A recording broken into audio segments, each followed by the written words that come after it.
Hey, what's going on guys, Pog here and welcome to today's video. In this video, I'll be finally having a garage heater installed in this triple garage. I had a phone call yesterday that the heater has arrived, but the company doesn't want me to have all of the vehicles out of the garage. Obviously, they also want the driveway space to be clear. I'm not doing the best with the parking space, to be honest, because there was a big snowfall and there really isn't that much parking space.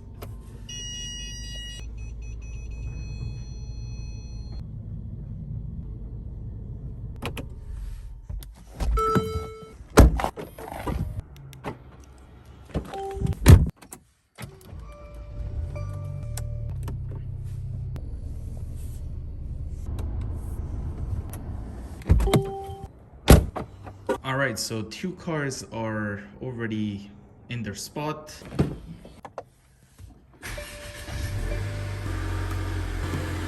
Okay, so it's not looking good, definitely. We'll still try to see if we can park on top of this. The parking space is really limited right now. If they need more space, I guess I'll just talk to a neighbor and then use their driveway for the meantime. I'm pretty sure someone will be cool with it.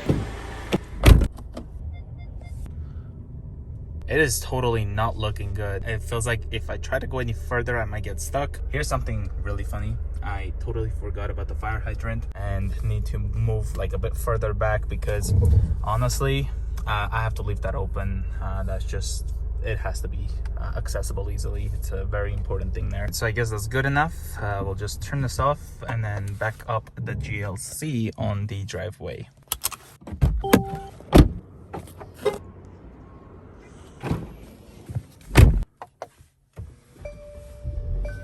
Right. Once you get the AMG interior, you cannot have heated steering wheel here in Canada, apparently. But it is definitely really nice and sporty steering wheel versus that other GLC. Okay, so it doesn't seem to be bad. I am pretty close to the C-Class. Maybe I could have been a bit more closer, but I think that's a lot of space right there. Park this. If need to be, I can definitely get more closer to the C-Class. I can even try to move the C-Class more close to the entrance, but I did want to leave some space in case people come up to do delivery. But this is where pretty much the heater will be installed. And it is going to be a 45,000 BTU natural gas heater. It will be, I guess, venting out this side here.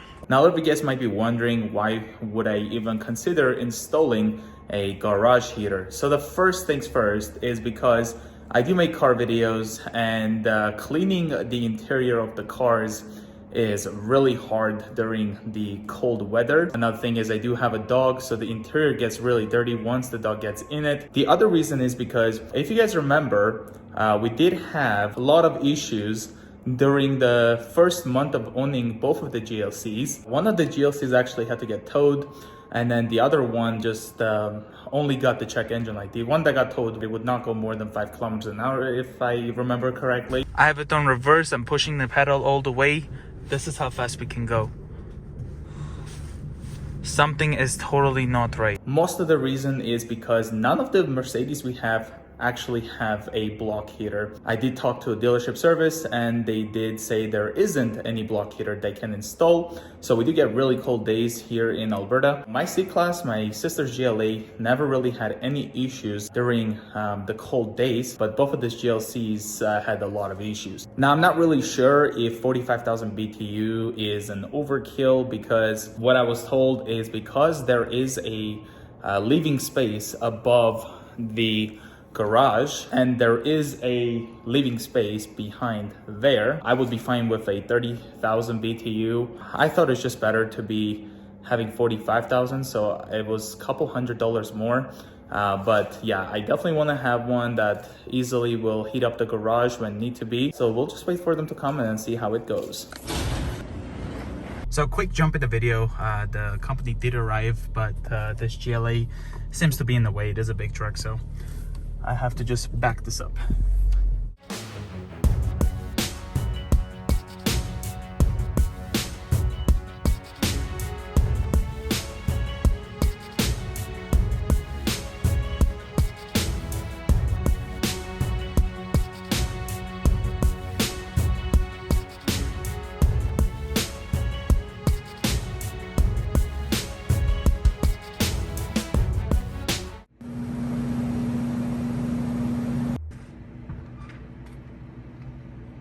Alright guys, so the garage heater is finally installed, as you guys can see right there. So here's how the install looks like. So you can see the gas line goes up right there. There's also the power that goes into the switch right there.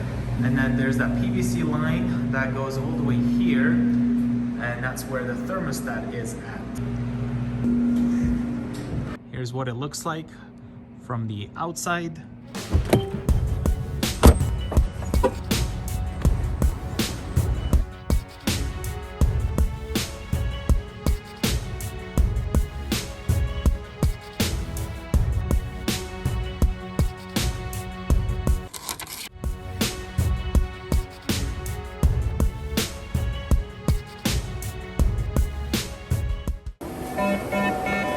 Of course I had to beep.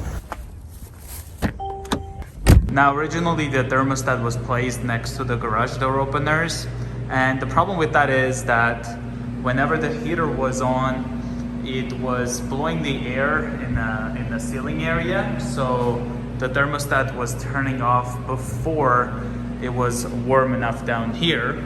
So they came and they moved the thermostat back here. Because of that, I did have to now cover up some of the holes. There was a wood that was going this way, so they had to make a hole here to drill and run the wire from there to here. So I'll just fix up rest of them. They did ask me if it's okay, and I was like, yeah, I'll just patch them up. So that's why I'm the one doing the work, because I was okay with it. So now I will just fix this up and then we'll just see how it ends up being. And here it is. So I ended up correcting the thermostat so it's sitting how it's supposed to.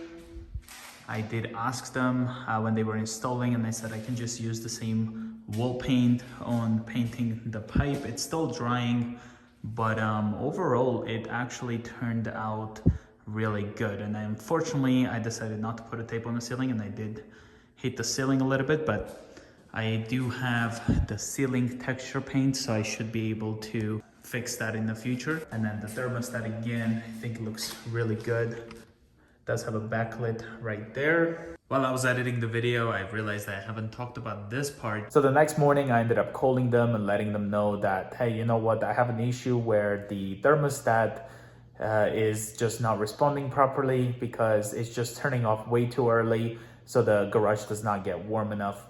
So they said, hey, you know what, we can come up and get that moved, so no big deal. I also let them know that upstairs above the garage there is vibrations whenever the heater is working. They said they can come and remount the heater with like spring mounts or something like that, but it costs like $100 or $200 something. I can't remember correctly. And at that point I got a bit upset because I was like, with the amount of issues I'm already running from day one, I'm not really happy with this purchase. They said, you know what, maybe we can get you a programmable thermostat, and then that way you can just schedule it so at nights it won't work, and then during the mornings it will turn on or something like that. And I was like, I already purchased a thermostat and I can program it. But that's not the thing here. The thing is, I did not spend all this money to not be able to run the heater without the vibration. So when I mentioned that, they said, you know what, Arsen, will get you those spring mounts for free. So when they did come to install the springs, we noticed that the springs are too tall and the heater would be too low, and the garage door would actually hit the heater if that was what it was mounted on. And they checked and there was nothing smaller that they could get. That's why they ended up installing the rubbers there, and it did help with the vibration, but the noise from the heater you can still hear upstairs, but at least the vibration has been reduced. So if you guys are planning to get a garage heater installed, keep in mind that if you do have a living space above the heater directly, there might be some vibration. And when they did come to do all the other work, they ended up adding the shut-off valve right there for the gas line. So with this channel, I try to be as transparent as possible with you guys. And the cost of me getting this installed was $3,612 Canadian. So I do hope you guys enjoyed watching today's video. If you're new to the channel, consider subscribing, and I will see you guys in the next one. Bye guys.